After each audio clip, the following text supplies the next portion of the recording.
We're going to start, let's just introduce left to right and tell us your name, your role, and tell us a little bit about your company. Sure. My name is Greg Noakes. I lead the technical account management team at Heroku. Is the mic on? Yeah. Okay. And basically what we do is we work with a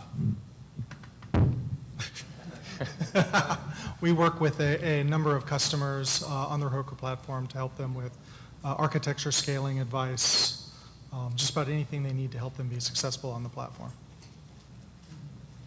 Yeah, my name is Prashant Rao. I'm with HP Cloud Services. I run the sales engineering solution architecture team. So HP Cloud is a public cloud offering that's based on OpenStack. And essentially it offers a number of capabilities, whether it's infrastructure as a service as well as platform as a service, competitive offering to Heroku and the others. Yeah, that's about it.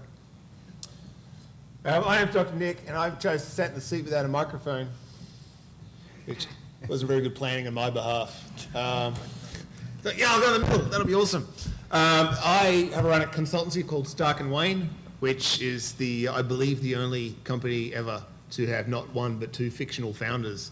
And we're finally almost entirely focused on Cloud Foundry and getting it adopted and used, and with the hope that then I'll have something to do. To help those people. So it runs on top of HP, or it could run on top of HP. It runs on Amazon, any OpenStack environment, any vSphere, etc. So it's as we talked a couple hours ago, bringing Cloud Foundry to your organization. All right, so my name is Jay Austin Huey. I am a field application engineer at Engine Yard, and Engine Yard is a platform as a service that presently runs on Amazon EC2, though we are moving that to other infrastructures as well in the future. Basically, deploy your code. We bootstrap an entire single-tenant environment stack with Gentoo Linux as the OS, and Ruby, Node.js, and PHP support. You got Azure. Yeah, Azure. You said that? Well, I'm going to later. Oh, yeah. You didn't say it. Sorry. That's Nick, always pulling out new and interesting information.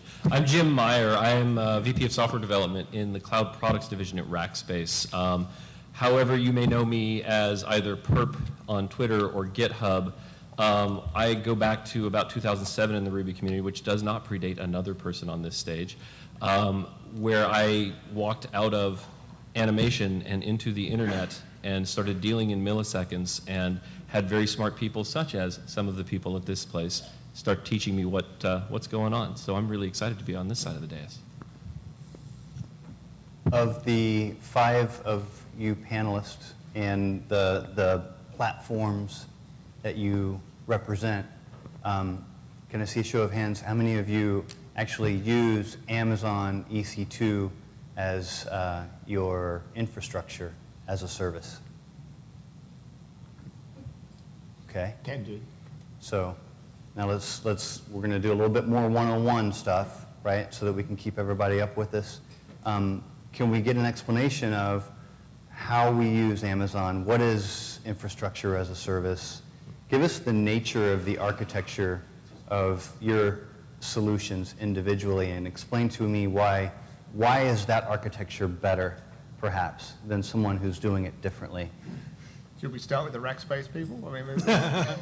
Actually, I would say the other way around. Let's start with the people who've chosen to build a business that's purely on an IaaS, rather than the people who provide it. Everybody's looking at me. Okay. So Heroku is completely built on Amazon. We are in the US East region right now, spread across the majority of the availability zones. And we're a multi-tenant infrastructure as opposed to, say, engineered single-tenant infrastructure. What that means is when you deploy your code, you're deploying your code into a cloud that is supporting multiple other applications simultaneously. The routing mesh sits on top of what's called our Dino manifold. It has nothing to do with dinosaurs, though I wish it did. That would be awesome. It would be awesome. Although even more awesome is when I worked at Engine Yard, my son thought I was a train conductor. Best dad in the world. Exactly. But the strength there for us is that we can scale beyond imagination. I believe we're running close to 2.5 or 3 million applications right now. So you know when you deploy it to something like Heroku, that you have a lot of company, that if something goes wrong, it's not just your application down. It's 2.5 Or million. put it a different way, when you deploy to Heroku, you'll be one of 2 million applications and hope they find you. Oh, yes, exactly. But, so, you know that there's a lot of bright people working very hard to get those other applications along with yours up. You can go. Oh, you want me to go next? Okay. All right, so Engineer's been around for a while. We're basically on EC2 because at the time, that was pretty much your best bet for building, platform as a service on top of probably the most mature infrastructure as a service at the time. They've been in the game for quite a while, so they've got quite a bit of innovation behind there. I mean, Netflix is one of their largest customers, and they've been building a lot of innovative new products and services to try to meet that demand and the load that Netflix throws at them. So, that's one thing. Although we are taking it in a direction to go multi-infrastructure in the future. For example, we are building Windows Azure integration right now, not on Windows OS, but just their cloud product infrastructure that also runs Linux. So that's just one of what we hope will be many possible infrastructure choices in the future. The pivotal people that run Cloud Foundry as a hosted service chose this year to move from vSphere data center, or vSphere-based data center to Amazon. And I think that starts and finishes with relative cost and the stability of that platform. So, if you're going to commit to Amazon, you get some, you can pony up some money and get some, pretty good discounts on their off-the-shelf pricing. Unless you want to run your own data center, there's a lot of value to be gained from AWS or Rackspace HP. So there's a deep stack. I mean, if you ever learn Rails, you pick up Rails and this is going to be awesome. And you think, I got to learn JavaScript and HTML and CSS and Ruby and about 50 gems that come with it, and then another 50 you're going to pick. And then rake, and then all and- the Unix commands, and then how to configure MySQL, and then how to configure Postgres. It just goes down and down and down. And so if you keep going down, you have to stop somewhere. And that's, I think, the basis of why Amazon, has been the service they provide, and why Rackspace and HP. I think that's probably one of the strengths of a platform as a service over infrastructure as a service, is that going down stops a lot higher. With something like Heroku or Engine Yard, you don't have to learn how to configure Postgres or MySQL. We'll do that for you. You don't have to figure out how to configure application containers or application servers. You just run them and they just work. That's true, although there is a lot of value in knowing how to do that stuff, because once you do know that stuff, you can actually figure out, oh yeah, this is failing because X, Y, and Z much faster. So, Well, and you also get you get the opportunity and the pain. Ooh, that was fun. You get the opportunity and the pain to optimize, right? I mean, that's part of the challenge is as you're starting to scale an app. And in 2008, the theme of RailsConf was Rails can scale, but scale's not your problem, because your problem is getting your idea to market, right? And so when you're in that phase, a pass makes total sense. Let me get someplace so I can just get my idea in front of customers and see if they think it's good, because I got to tell you, I think left-handed feathered gloves are fantastic. They're going to go big this year, right? So consequently, when you find that you start having problems of scale, whether it's inside of the framework, whether it's inside of, well, now I need to separate concerns in my large app and make two different pieces of a service-oriented architecture. That's when you start thinking about, well, how far down do I want to drive my knowledge in order to gain optimizations either in the way that my code performs, my maintainability, or sometimes just straight up cost. right. And there's a lot of times that you want a balance between those two as well, because sometimes you might want to go the whole, straight up, I'm going to build my own stack in. If you need to do that, then you need to do it. But sometimes, you don't really want to get mired down in that, spending days, weeks of getting that stuff bootstrapped and set up and ready to go, which is where a pass that, can provide a lot of flexibility is very handy, because, you can automate it with, say, Chef or something like that. Yep. Not that you can't, with an infrastructure, but how much of it do you have to automate? Because, for example, on NGR, we do have a lot of the standard stack, Nginx, Memcache, PostgreSDB, et cetera, PostgreSQL, excuse me, already built in. So you don't have to write your own chef for that. You don't have to worry about configuring it. And then you can write your own for the pieces that you do need to. So it's kind of a balance point, how far do you want to go? Yeah, I mean, and there's where you start talking about how much you care about your environments and your orchestration, right? And I don't know if any of you were here for the Cloud Foundry talk earlier, and just discussing the idea of, I don't want to think about it, I just want a container that runs a thing, right? Except that kind of the underlying message of that, and Nick, you can call me a liar in a second. Just for drama, sweet.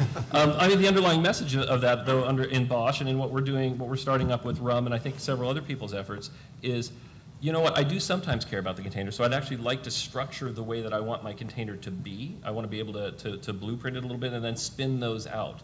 Particularly, Nick, you were saying earlier, like some guys in the UK came up with a Cassandra container, a Cassandra iteration of Bosch. It's like, here, Bosch yourself out. You've got a Cassandra instance now. If you care, you have the tweakability, right? I can lean into it. I can get insight if I want to. It's not just a big black box. That's frankly at Rackspace one of the things that we believe is hugely important is we want to give you the chance to drive it down as far as you need to, and then as broadly as you need to. So that's part of why we care a lot about, you'll hear us say hybrid cloud. Now, how many people here in the room know what a hybrid cloud really is? Yeah, that's what I expected. How many people? Wait a minute. There we go. Now, just for correlation's sake, how many people in the room are a CIO at a major enterprise? Yeah, roughly the same number of hands. So all we're saying with a hybrid cloud is that sometimes you need things which aren't in the public cloud. Like you might need a particular F5 load balancer or something else. And so being able to actually pull these things together and let you optimize your application in any direction and optimize your architecture in any direction is a valuable thing. Yeah, that's absolutely correct. I mean, just to add on to that with regard to the hybrid cloud, I mean, the hybrid cloud allows you to have essentially the right cloud for the right use case or scenario. So whether it's a private cloud or a managed cloud or a public cloud, being able to have the capability to access resources across those different types of clouds for your particular scenario is what you need, because there may be regulatory requirements, privacy concerns, et cetera, that a public cloud may not be suitable for. So we can all agree that Heroku's wrong. Is that what we're all agreeing? I can go with that. Let's vote someone off the island. Let's see a quick show of hands. Please raise your hand if you've deployed to Heroku. You're all wrong. Obviously. I could do a survey all day, but I won't do that. So all right, now very clear that Dr. Nick's going to have a hard time getting out of this room. I mean, it's, yeah. Sorry, carry on. Let's talk about level of abstraction for a minute, and we'll start at the high level and then deep dive, right? So I know that. Let's start with the abstraction, then remove it. Exactly. I've deployed to Heroku thousands of times, so that's my disclaimer, right? I've deployed to Engineered, I haven't deployed anywhere else. I may be biased, I'm sorry, but I'm trying to just get it out there. Okay. Why did I deploy to Heroku? Because Heroku made it so darn easy for me, right? I'm not a system administrator. I want to focus on my code. I deploy to Heroku and I forget about it. Now I have a number of individuals on my staff that do not like Heroku because it's so highly abstracted. They want to write their own chef scripts. They want to manage their own infrastructure. They want more visibility into what their machines are doing. They want to provide rugged, they want software watching software. I mean, I'm that sort of person. That's why I like Cloud Foundry. It's because it provides that feature, and you can run it. And it's a black box if you wish it to be a black box, but it is entirely open source. It's running entirely open source, services, etc. And you can start digging into it. Get all nerd festy on it all as much as you like. There's a lot of that's code there. I mean, I'm sure if a new employee joining Heroku, if they wanted to know all the code base themselves, I'm sure there's a truck ton of code there. I spent 2 years as an engineer before and during that period of time, I eventually got to the point where I could explain any part of it to anyone, but it still took months and perhaps over a year to feel confident, especially when you get down to how the hell Gen 2 works. Yeah. Emerge world. That's right. There's always another layer of hate. He speaks the truth. So, something that is, the great thing about all of them is I'm sure even the way that the ISs, the 2 ISs, Rackspace and HP are probably still built on entirely open source. And that's really, that core idea is really important. The idea that you can, as necessary, peek in, debug, fix, because this is your company we're talking about. And if it, you know, and it's again, yes, this obviously blends across in what I said about Heroku. But, black boxes can cause you grief. Now, the great thing Heroku has now is build packs, so at least that part, I don't think, all the services are all going to be black boxes because we're all, Heroku, Postgres, or all the SaaS companies. But, yeah, I think it's part of the ability to sleep at night is the ability to say, if it goes down, what's my debugging process and what do I do about it? I read a really good article a few months ago. CIO was talking about moving his company to the cloud. And he said the big shift for him was from being on the phone and calling engineers when they had an outage to taking a jog when they had an outage and knowing when he came back that the cloud engineers that they had hired would have them back up and running. I think that's kind of the... But that's loopy. I mean, he's still going to care. But just now the people that are going to fix it don't work for him, so he can't yell at them. Oh, he can yell at them. You can take your money elsewhere. Yeah, no, I mean, I don't see how he changed his jogging habits and his phone handling habits. I'm confused about that. So if you could explain it from a different way, that'd be helpful to me. I think that it's, knowing that some of the smartest people in the industry, not the smartest people, I mean, I'm sitting next to one of the smartest people, I believe. But some of the smartest people in the industry are working on your problem and fixing it as fast as they can. Is that the assumption? That would be the assumption. So the That's assumption is the reality, he too. couldn't hire the best people, but he assumes that with enough abstraction, the best person is working somewhere in the stack. Exactly. Well, it kind of makes sense from an economic standpoint. If you're kind of a small to mid-sized firm, are you going to necessarily have the budget? Are you going to have the notoriety to hire somebody that Amazon could? Yeah, you're talking about fractional expertise, right? Essentially, I can, by spending my I've dollars never in a said place, that I can. phrase. That's Well, so I'm sorry, I should have actually introduced myself. Hi, I am the son of an English teacher. So my vocabulary, an English teacher and a geek, so my vocabulary is both extensive and tends towards, I want to put it in 2 words.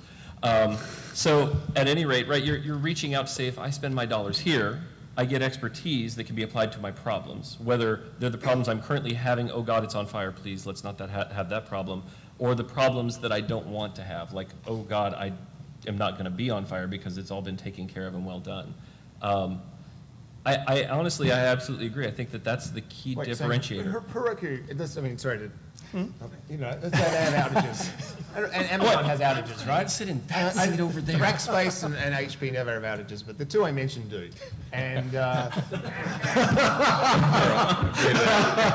enough. I mean, my Twitter feed's never been filled. You said it. My Twitter feed's never been filled up with people bitching about Rackspace having an outage. So when it's like all you can do at that point is just bemoan to each other. I call it a social outage.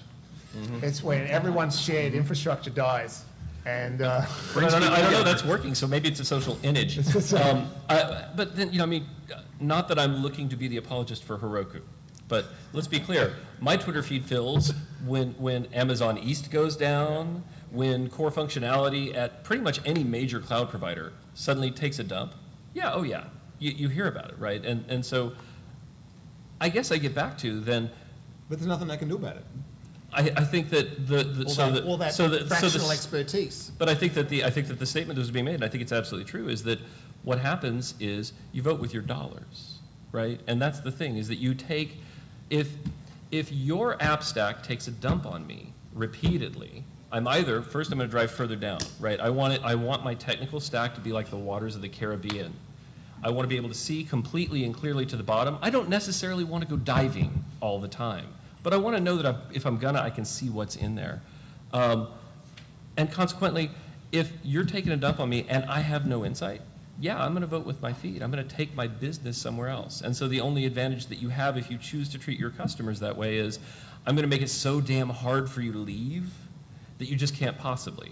And I mean, the great news is, regardless of what you think of any of us up here, you work in frameworks that have deployment tools to get you anywhere you need to go, right? How many people here primarily work on Rails apps?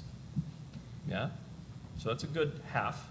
So at least half of you are sort of future-proof, right? Because you're in a supported community, and any one of us can happily hook you up. I mean, I'm not ashamed to admit, in 2007, I was one of Engine Yard's first customers. I actually was having the joy of Gen 2 then. They're now having the regret of Gen 2. But with highly tooled cap, deploy recipes, and everything else. And again, coming straight out of an entirely different industry, oh my God, the learning burden seemed enormous. Oh, and then by the way, by day I was also showing the pitch deck for the startup and all of the rest. I didn't sleep much. So at the same time, that learning does have value. I think that I would recommend, regardless of where you are and what you're doing, the further down your stack you can see, the better you can understand the technical concerns underlying it. You have the opportunity to then judge better whose fractional expertise you trust, right? Who has the people who have concerns, have smartness around the concerns that you have? So if I could sell your company for you and HP, you're both OpenStack. Yes. So I mean, in terms of technology choice, I mean, they least, I don't know how different you are from pure OpenStack, or I know you. We kind of launched it. Sure. It doesn't mean you're using it. Oh, by the way, Amazon launched. happy birthday, 3 years today. Sorry. Happy birthday. I mean, Amazon launched EC2 and they weren't using it, so it was years before they put Amazon.com on it. But yeah, I mean, I appreciate the ability to say, well, at least I can look at and understand how your product works or doesn't. I guess the black box benefit of Amazon is you can't see the crap. Yeah. But visibility, I think, in terms of, if I was a CEO, CTO, visibility is the ability to be visible, visibility to fix is important. But then that's Right. just me. So gentlemen, let's do this. Let's remember that we have a room full of Ruby developers, okay? Let's assume that... Who are all going to Dave's Elixir talk.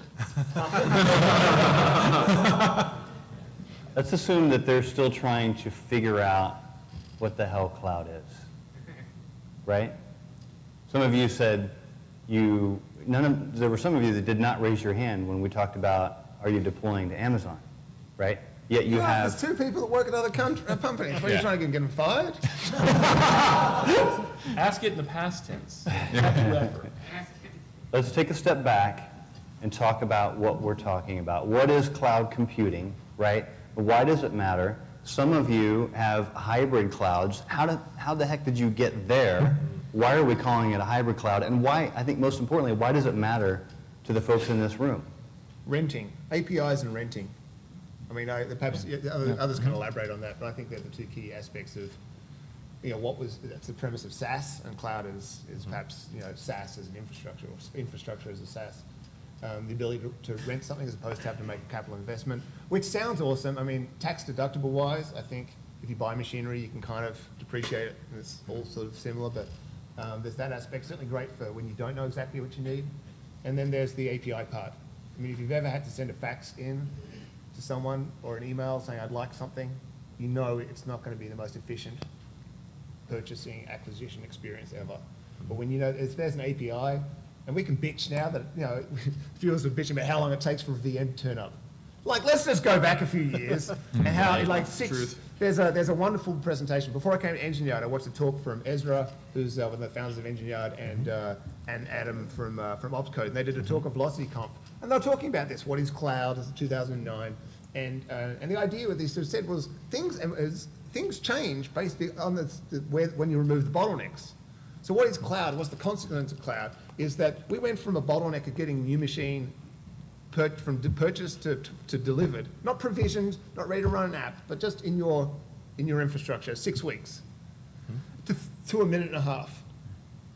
So that's one bottleneck kind of gone. So when you got rid of the 6-week thing, it's not really appropriate to take 3 days to set that machine up anymore. And that's where Adam was sort of talking about Chef and the importance of this stuff. And I think this is part of why you need to care about cloud is every part of the bottleneck of not just running your app and deploying it, but owning it, is being aggressively removed. And, I don't know what the point was. Well, so actually, I'm just going to say, so Nick, is it okay if I use fractional again? Oh, yeah, okay, good. I'm on board, fractional. So like you said, it's renting in its APIs. So it's being able to programmatically interact with a set of resources that you can use fractionally. So I can buy a very large box and stick it in my data center in one of the 6 or 8 that we've got laying around, and you can borrow a piece of it for a short time. What this actually results in is you have this enormous reduction in capital to being able to say, hey, I've got an idea, and I'd like to take an idea to the market. When you raise money now, you're not raising it for capital costs anymore. Exactly, right? You're not worrying about putting a bunch of things in a data center and having a bunch of guys who know how to like take a box out of a box and stick it into a rack and deal with all of that. You're just saying, okay, I've got my Amazon key, I've got my Rackspace key, I've got my Heroku key, whoever, and I can get this going. This means that we're actually living in this golden age of ideas. Just have to butt in. Right? This means that you have this chance to say, I can get my idea to the market. Frankly, I can find out the first 5 of them are crap, but the 6th one might be gold. I think to distill it down a little bit beyond that, it's, the first Ruby app, Rails app I ever deployed was to a Dell 2950 sitting in a rack at a data center that I owned, running on mod Ruby with Apache. It took me probably 3 or 4 days after putting Linux on it and all that to get it set up and running and all of that. Now I can do a git push, and I have my application up and running in 5 minutes if on a slow day. I think that's, to distill down cloud, it's just simply an evolution of deployment from incredibly slow and painful to something you don't even really think about anymore. Incredibly slow and painful, and someone else's job. Yeah. In many companies, Costly. they outsource it. Well, I think it's also important, just from a foundational point of view, to talk about the terms. Namely, we had the description of basically it's you rent services, it's pay by use basically, as well as it's automated via APIs. But also, we really need to look at the different layers. I mean, here, of course, we have 2 infrastructure vendors, Rackspace and HP Cloud, with essentially offering the infrastructure as a service, and which that can be broken down into storage, networking, and compute. So, and then on top of that, you have the platform as a service offerings, whether it be Heroku, EngineYard. In the case of HP Cloud, we've OEM'd Staccato, which is a fork of Cloud Foundry. And Rackspace, I believe, they have an offering as well. We have our own. It's an old version. It's an old version, okay. And then on top of that, once you get higher up the stack, you go with SaaS solutions, of course, like Salesforce. So all of these, generally fall under the rubric of cloud computing. And I think, what we're talking about here, in particular for Ruby developers, one of the kind of threads we had earlier was whether you want to have the focus at the PaaS layer, at the platform as a service layer, or have visibility down into the infrastructure layer where you can actually deploy a private PaaS at the infrastructure layer and have complete control, as Nick was saying. So it kind of depends on where you want. And there's some benefits and drawbacks from that, of course. So wait a minute. So I just heard that you guys are all up there forking each other? The real question is, what are your similarities? What are the commonalities between your platforms and your services? Well, there are 3 different layers. Yeah. So just to clarify, the 2 infrastructure guys sell VMs like Amazon, and as you said, networking and disk, and possibly services that, all the way to EngineYard does similar to what Bosch does, which is orchestrates that to make it simpler. And so, with the focus on getting an app deployed and your database deployed and the life cycle of that. And then sort of the Cloud Foundry and the Heroku is where it says there's an app and it's running now. Everyone clap. And so they're kind of, different levels of, and I don't know how you're supposed to. Yeah, it's how deep you want to go. I was going to say, I think that, among us, I would say the HP Public Cloud and Rackspace are most similar in that we're both running OpenStack, and so you're going to have the same exact set of APIs and full API compatibility and full portability between the 2, right? Again, we don't want lock-in. You may have heard somebody at Rackspace say fanatical customer support. We want you there because you can't stand to be somewhere else, because we do so much good for you, because you value our fractional expertise. I'm going to use that phrase every chance I get. It's great. Right, you value everything that you're getting in the package from us so much that you don't want to go. But if you want to go, we want to make sure that you can, because there are a number of people now coming out and saying, you know what, this OpenStack idea is great, and we agree. Let's let you see to the bottom of the water. Come join us. Right. And yeah, that's one of the things that a lot of people don't really focus on, is that when it comes to infrastructure as a service or platform as a service, everybody focuses on the first letter, but not on the last one, service. Mm-hmm. Human beings doing things for you, helping you out, leveraging their fractional expertise. Oh, for fuck's sake. I'm gonna start saying that every time I can now too. Just I to am get on going to this. start tweeting it with @Dr. Nick. Fractional expertise, CC definitely. Would somebody out there right now please tweet @Dr. Nick? Yes. Fractional expertise. Yes, please. Be sure to hashtag it for Make up LSRC. phrases you want to throw in there. But yeah, I mean, it's a key thing, right? I mean, you've got to have that service to back all those great technologies, because eventually, we're all human beings, we all make mistakes. Something bad's going to happen either on your end, on one of our end, it doesn't matter, it's going to happen. So you might as well have some fractional expertise to help you out at the end of the day. So service does matter quite a bit, and that's one of the key differentiators that Engine Yard really tries to compete on as well, is that we don't want vendor lock-in anymore either, So we do try to compete on that area as well. All right, question about OpenStack. Can I see a show of hands of individuals who understand what OpenStack is? All right, we've got about 15%. Who's tried to deploy OpenStack themselves? Yeah. Cool. Brave souls. Can one of you please explain OpenStack to the crowd? How about the Heroku guy? Sure, I'll take it on. Off you go. Sure. So OpenStack was an initiative that was founded 3 years ago. They actually just recently had their birthday. It was actually initially founded by Rackspace and NASA. Rackspace contributed the essentially what's called object storage, which is equivalent to Amazon's S3, and NASA contributed a module called Nova, which is equivalent to Amazon's EC2, basically the ability to spin up virtual machines.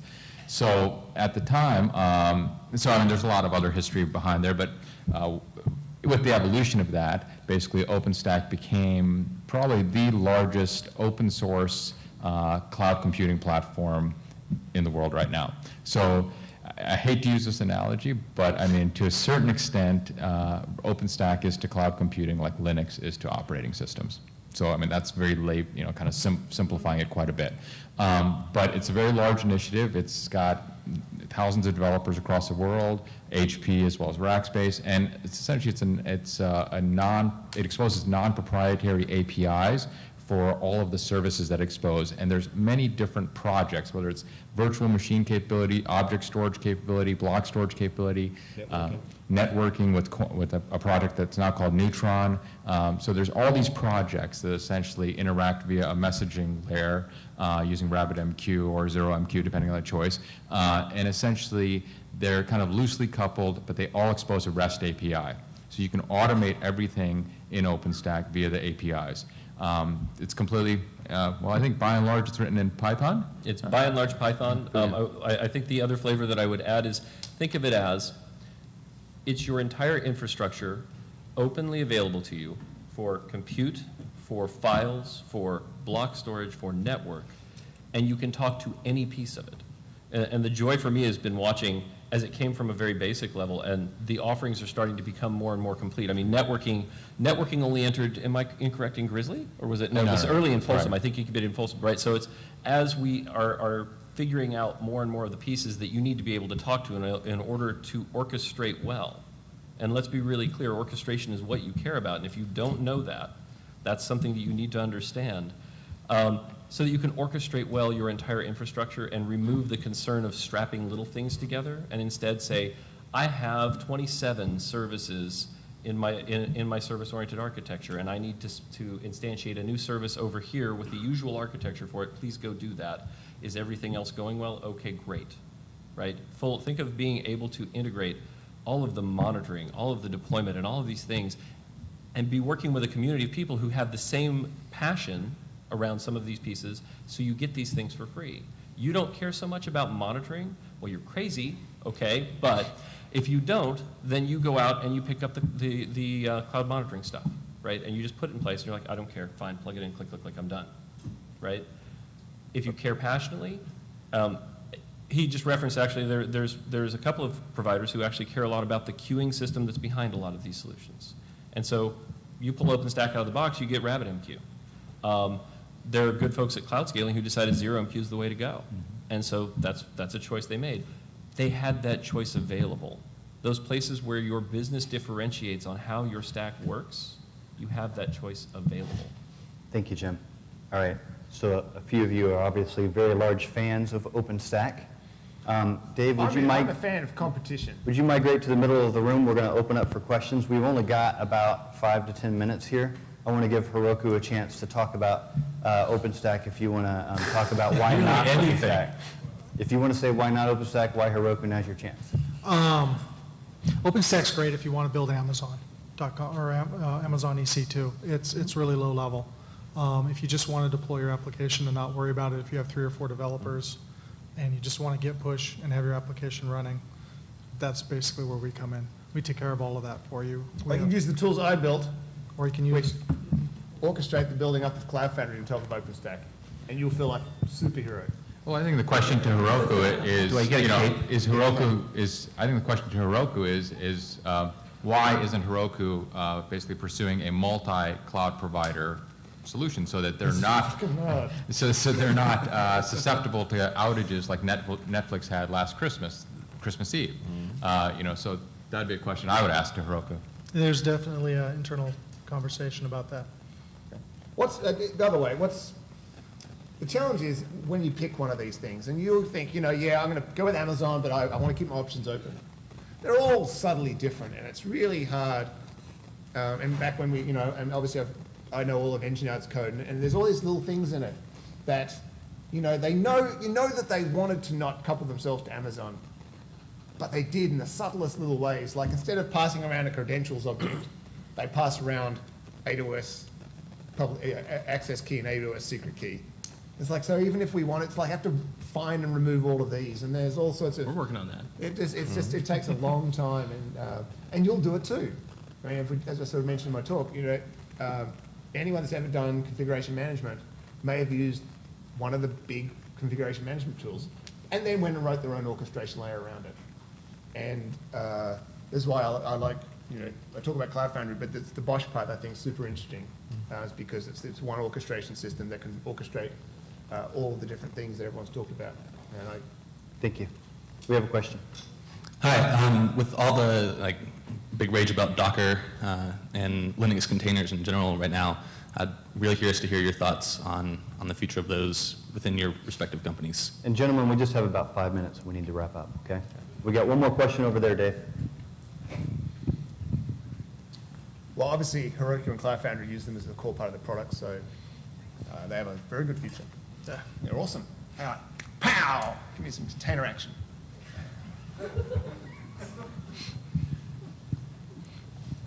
Yeah, the ability to turn on a container and have an app server running in 10, 15 seconds is kind of nice.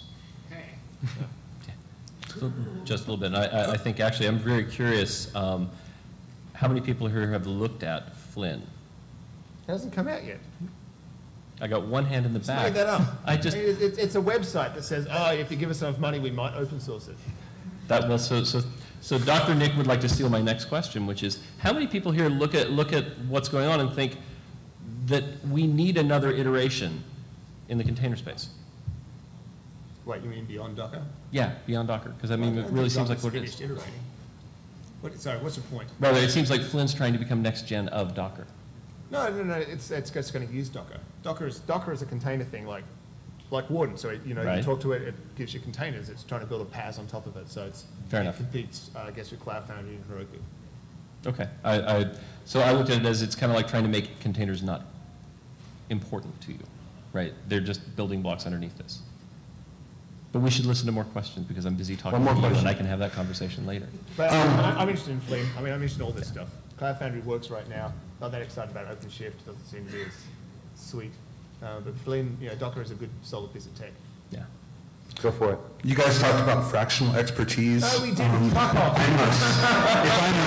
If I'm not Netflix, what are you guys doing? You're talking about scaling technology a lot. How are you scaling customer service so that the smaller shops can actually get more than a Twitter feed as to what might be going on with their applications when something goes wrong? You just How have are a you going to bigger scale customer denominator, service? which gives you a smaller fraction.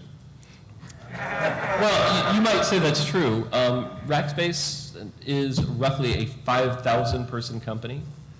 Roughly 40% of the people in our organization are dedicated to supporting our customers.